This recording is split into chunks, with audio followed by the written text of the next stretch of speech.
Bohr model के अंदर hydrogen spectrum अपना कंप्लीट हो गया था। हाइड्रोजन स्पेक्ट्रम में 6 टाइप की सीरीज हमने पढ़ी थी।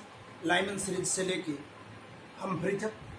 एमिशन लाइन एमिशन स्पेक्ट्रम पढ़ते हैं हम। एब्जॉर्प्शन के बारे में थोड़ा बहुत हमने पढ़ा। ये था अपना बोहर मॉडल और उससे रिलेटेड कुछ न्यूमेरिकल थे, कितने लाइन निकलेंगी, कितने स्पेक्ट्रल लाइन होंगी, इस टाइप का। ठीक है, वहाँ पे हम क्वेश्चन कर रहे थे। एक दो क्वेश्चन और करते हैं सिंपल उसी टाइप का। जैसे कि एक क्वेश्चन ये आपको दे दिया जाए, 7 से 3 पे गया, find total Pfund line that are emitted।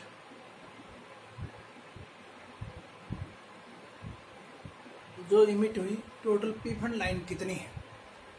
ठीक है भाई, टोटल एक तो पहले टोटल डिफरेंट लाइन हम फाइंड आउट कर लेते हैं। Total different line that are observe, total different spectral line 7 - 3 into 7 - 3 + 1 divided by 2। ठीक, यहाँ से आपका 4 आ जाएगा और यहाँ से आपका 5 डिवाइड बाई 2, इसका आ गया 10। अब देखिए इसके अंदर मैं बात करूँ, लाइमन की कितनी होगी। लाइमन की 0 होगी। क्यों? क्योंकि इलेक्ट्रॉन आपका फर्स्ट में तो आ ही नहीं रहा, थर्ड तक उसने दिया है। बामर कितना होगा? बामर की बात करें, बामर भी आपका 0 होगा। शुरुआती कहाँ से होगी? शुरुआती आपके पासन से होगी। ठीक है, तो यहाँ पे लेमन लिखा, बामर लिखा, पासन लिखा, ठीक है, ब्रैकेट लिखा एंड पिफंड एंड लास्ट में हम्फ्री। ये 0 है, ये 0 है। ये कैसे निकालते हैं? 7 - 3 कर दो। 4 लाइन इसकी निकलेंगी, 3 लाइन इसकी निकलेंगी, 2 इसकी निकलेंगी, 1 इसकी निकलेंगी। एक ही लाइन होगी जो हम्फ्री में आएगी। कहाँ से? 7 से 6 वाला ही पॉसिबल हो पाएगी, 6 से 6 तो होगा नहीं। ये ठीक है, ये बोहर मॉडल से रिलेटेड क्वेश्चन थे। और इसमें बोहर मॉडल का क्या यूज था आपने देखा, हमने वेवलेंथ निकाली थी जो वो यहीं से निकली थी। ठीक, एनर्जी के बारे में अब हमने पढ़ लिया है। ठीक, अब हम कुछ एक दो पैरामीटर और बात करते हैं बोहर मॉडल के अंदर। Some other important parameter. ठीक है, some important parameter, important parameter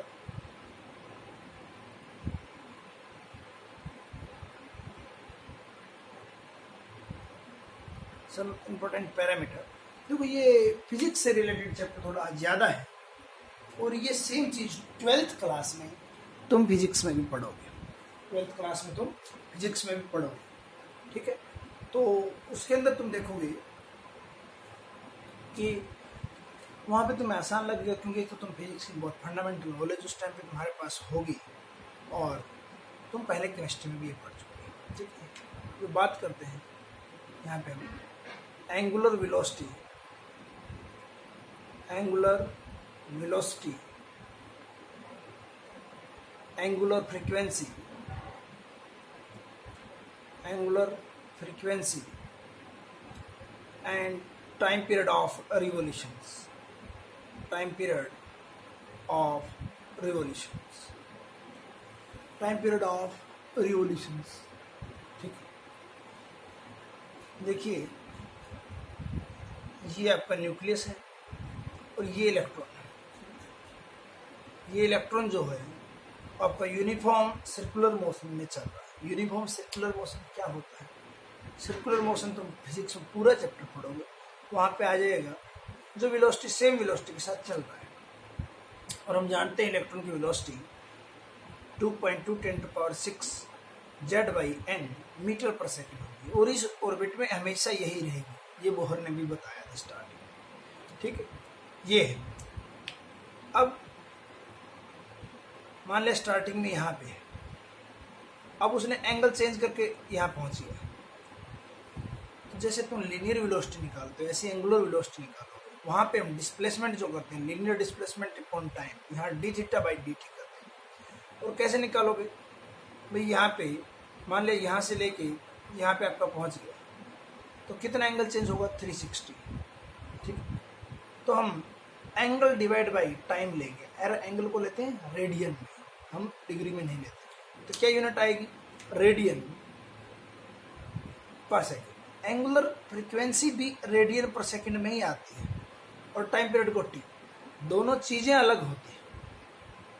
angular frequency का मीनिंग होता है कि एक सेकंड में कितने ये जो हैं रिपीटेशन कर ली एक सेकंड में।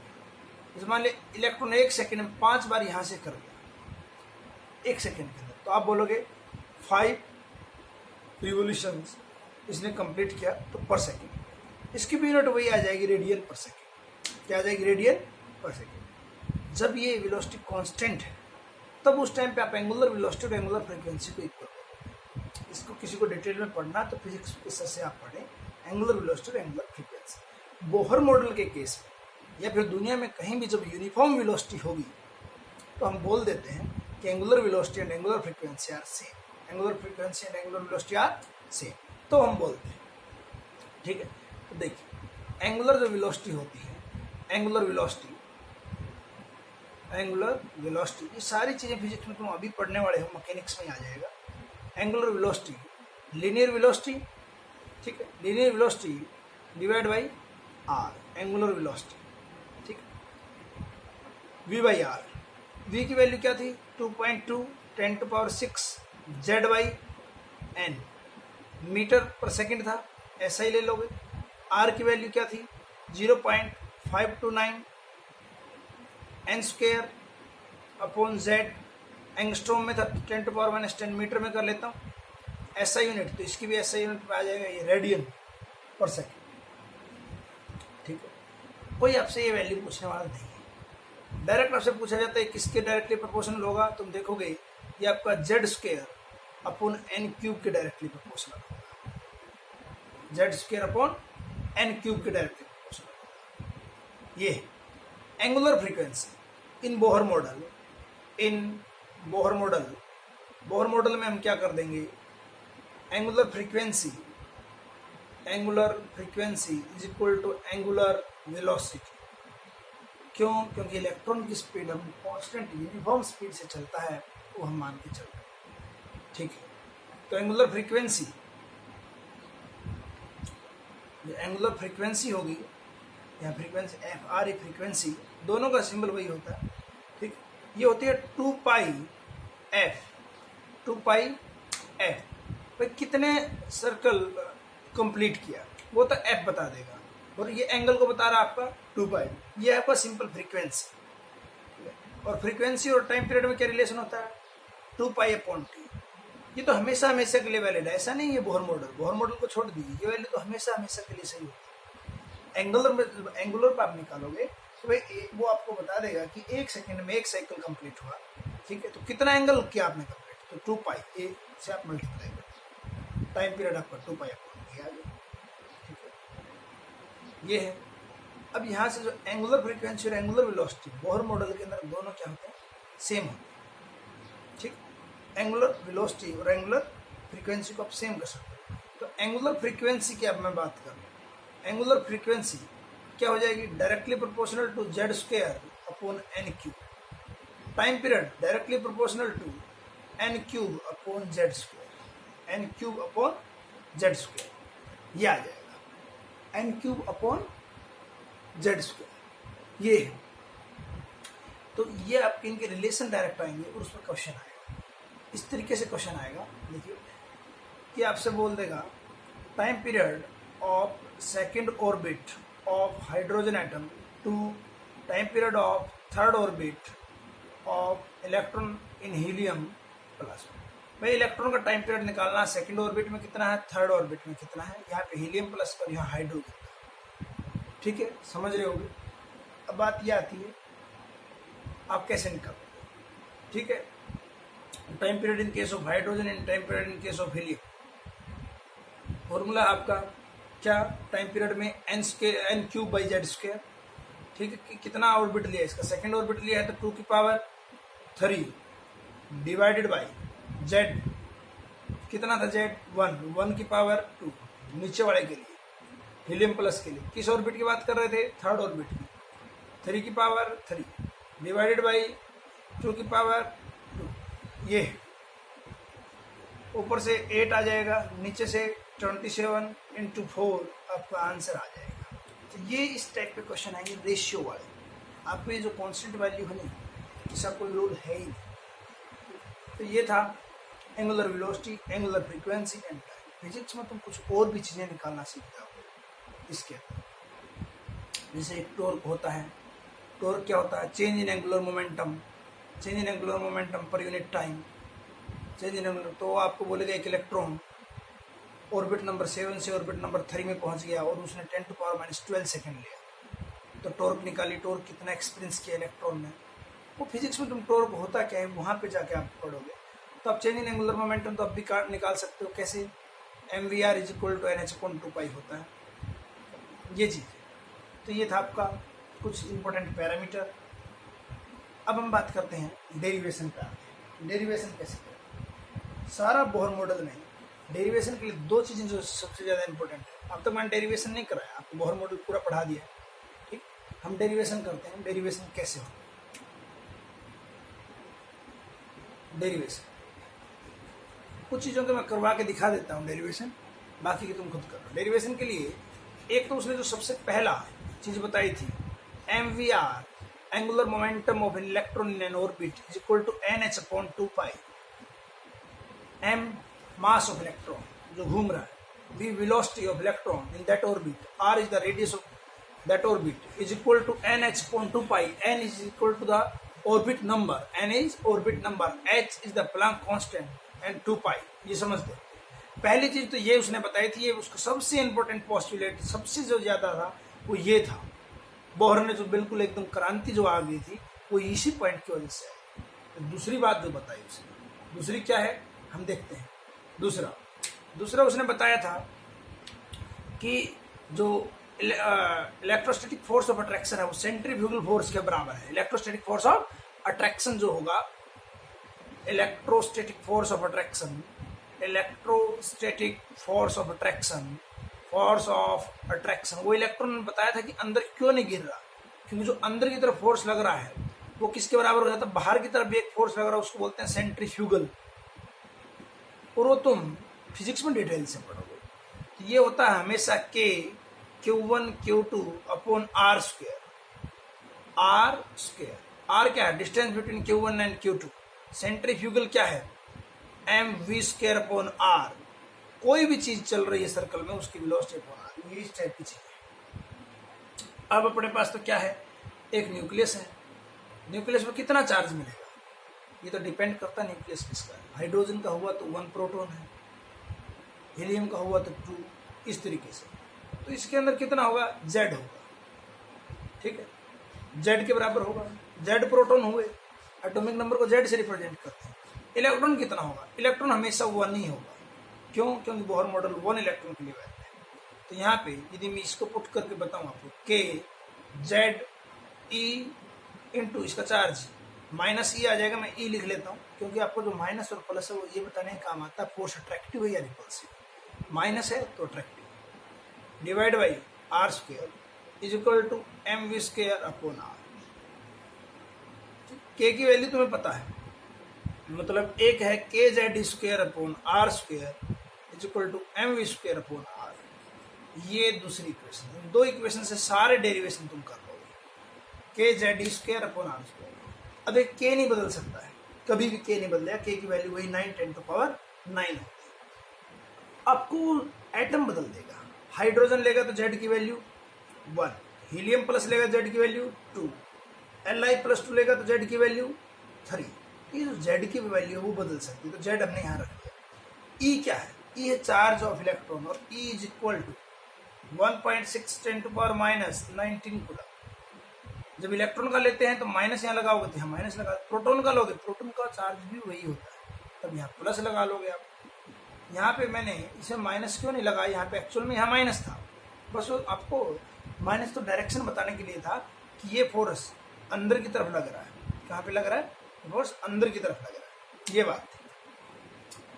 तब ये दो मेन चीज़ें थी, वो आपको पता है। तो देखिए मैं डेरिवेशन करके दिखाता हूँ एक एक करके कि भाई ये आपको दो चीज़ें पता है पहली आपको पता थी mvr is equal to nh upon 2 pi. Second है आपका कि k Z e square upon r square is equal to m v square upon r, m v square upon r. ये है ठीक। यहाँ से क्या करते हैं कि तुम देखो कि यहाँ आर है, यहाँ आर स्क्वेयर है, एक आर से आर कैंसिल आउट कर ले, सिंपल है। एक आर से आर क्या कर दिया, कैंसिल आउट कर दिया, ठीक है। यहाँ से आर कैंसिल आउट करके इधर ले गया, उधर आर स्क्वेयर ले गया, ये इधर आया, मतलब मैं ऐसा लिख दिया है कि z square upon m v square is equal to r. इस आर को तो भाई मैं इधर ले गया, उसको मैं इधर ले आया, r square upon r, r बच गया। तुम यहाँ से देखोगे कि एम वी स्क्वेयर है, एम वी स्क्वेयर, ठीक है। वेलोसिटी की वैल्यू तो वहाँ से भी निकाल के पुट कर सकता हूँ, ऊपर से। अब देखो वेलोसिटी की वैल्यू क्या है, वेलोसिटी की वैल्यू है n h upon 2 pi, n h upon 2 pi, ठीक है, एम आर, ठीक है। ये चाहे आप डायरेक्ट एम वी की वैल्यू पुट कर लो, वहाँ से वही बात है, n h upon 2 pi m r. V square की वैल्यू क्या हो जाएगी, n square h square 4 pi square m square r square. Put कर दो उठा के ये वैल्यू, यहाँ पे पुट किया k Z e square upon m, n square upon h square, ये नीचे वाला ऊपर गया, 4 pi square m square r square is equal to r, ठीक है। सिर्फ मैथमेटिक्स चल रहा, दो इक्वेशन पर, कुछ नहीं चल रहा है। अब क्या किया है, इस आर से ये आर कर दिया कैंसल आउट, और बाकी चीज को ले गया मैं इधर। आर की value m n square h square सारा इधर ले आता हूँ, k Z e square 4 pi square m square, ठीक है। यहाँ से अब देखोगे एम से एम कैंसिल आउट हो गया, आगे कांस्टेंट को आगे ले लेता हूँ, एच स्क्वेयर अपॉन के ई स्क्वेयर 4 आगे आ गया, 4 पाई स्क्वेयर के, ठीक है, एम ई स्क्वेयर जेड ऊपर एन स्क्वेयर अपॉन जेड। इनमें से आप देखिए कोई भी वैल्यू ऐसी नहीं है जो तुम्हें नहीं पता हो, ठीक है। आर इसके बराबर है, तो आर की वैल्यू अभी देखोगे वहाँ 6.63 10⁻³ का स्क्वेयर डिवाइड बाई 4, पाई का स्क्वेयर 3.14 का स्क्वेयर, के की वैल्यू 9 10⁻9, एम की वैल्यू इलेक्ट्रॉन का मास 9.1 10⁻³ के। सारे एसआई में पुट करना भाई, 1.6 10⁻19 कूलम का square, n square upon z, ये आपका मीटर पर सेकंड है। अब बात याद है, ना कभी एच की वैल्यू बदलेगी, ना 4 की, ना पाई की, ना के की, ना एम की, ना E square. Mass of electron तो मास ऑफ इलेक्ट्रॉन ही रहेगा। हाँ, कल को ये दे सकता है इलेक्ट्रॉन के बजाय प्रोटॉन घूम रहा होता, इलेक्ट्रॉन सेंटर पे बैठा हुआ होता, तो क्या होता, यहाँ पे भी मास ऑफ प्रोटॉन आता आपका। लेकिन ये आपको डेरिवेशन इसलिए आना चाहिए क्योंकि ऑप्शन में डायरेक्ट ये ऑप्शन दिए होते हैं इस टाइप। तो कोई भी बड़ी चीज नहीं है, और भी बहुत सारे तरीके, ऐसा नहीं है कि जो मैंने लगाया आप वही मेथड लगाए, जरूरी नहीं है। आप अपनी मर्जी का भी मेथड लगा सकते हो, आप अपनी मर्जी का भी कोई मेथड लगा सकते थे। क्या, यहाँ से एम वी की वैल्यू यहाँ पुट करते, ठीक है, एम वी की वैल्यू यहाँ से पुट करते रहिए, आपका वी स्क्वायर अपॉन आर आता है, उस फॉर्म में भी आप इक्वेशन निकाल देते, वहाँ से भी सोल्व हो जाएगा। कुछ नहीं है, मैंने आर से आर कैंसिल आउट किया, आर आ गया, पहले सबसे पहले मैं रेडियस निकाल लेता हूँ। यहाँ वी आया, वी तो खुद आर के टर्म में था, तो उसको आर के टर्म में पुट किया, आर से आर, बस आर किसकी टर्म में आ गया, आर देखोगे एन और जेड की टर्म में आ गया। एन और जेड ही तो वेरिएबल है, एन और जेड ही तो क्या है, वेरिएबल है, ये था। अब इसी तरीके से वेलोसिटी का डेरिवेशन करते हैं। इसका डेरिवेशन करेंगे वेलोसिटी का, ठीक है। देखिए वेलोसिटी के डेरिवेशन में क्या चीज़ है, अब ये डेरिवेशन अपने पास रेडियस का आ गया, ठीक है, रेडियस का ये डेरिवेशन आ गया। अब इस रेडियस के डेरिवेशन में कुछ भी कांस्टेंट नहीं, इसको उठा के यहाँ पुट कर दीजिए इसकी जगह। अब इसकी जगह पुट करके देखोगे, यदि मैं करके भी दिखाऊँ आपको, ये यहाँ पुट कर दिया जाए, ठीक है, एम वी आर की जगह पुट किया h square upon 4 pi square k m e square n square upon Z is equal to n h upon 2 pi, ठीक है, ये था। अब यहाँ से एक तो पहली बात तो मास से मास, वेलोसिटी में मास का कोई रिलेशन नहीं आता, वेलोसिटी के एक्सप्रेशन में नहीं आता, रेडियस के एक्सप्रेशन में एम आता है मास होने पर। यहाँ एच से आपका एच कैंसिल, वेलोसिटी को आप इधर निकालना चाहोगे तो आपका क्या हो जाएगा, उधर n h upon 2 pi, n h upon 2 pi 4 pi square into k into e square, ठीक है, into e square n h upon 2 pi 4 pi k e square divide by h square, यहाँ पे Z divide by n square, ये था। इस h से ये h की पावर चलेगी, अब देखोगे इस n से ये n की पावर चलेगी, पाई पता, के पता, ई का चार्ज पता है, पुट करोगे v की जो वैल्यू आ जाएगी, ठीक है, डेरिवेशन डायरेक्ट आप लिखोगे यहाँ से, पाई से भी एक पाई की वैल्यू करें, 2 से ये 2 आ जाएगा, ये आपका यहाँ से 2 pi k e square upon h Z by n, सबके ऐसा ये पुट कर दीजिए और आपका वैल्यू आ जाएगी हमेशा हमेशा के लिए। और देखोगे वो वैल्यू हमेशा सेम रहेगी, हमेशा क्या रहेगी, सेम रहेगी। तो इस तरीके से आप डेरिवेशन कर सकते हैं, और डेरिवेशन कोई ज़्यादा बड़ी डिफिकल्ट चीज़ नहीं है। ये 2 इक्वेशन है, सिर्फ ये 2 इक्वेशन आपको पता है, सारी चीज़ आप निकाल सकते हैं, ठीक है। ये था वेलोसिटी और रेडियस। नेक्स्ट में हम देखते हैं काइनेटिक एनर्जी, पोटेंशियल एनर्जी और टोटल एनर्जी, ठीक, कैसे निकाल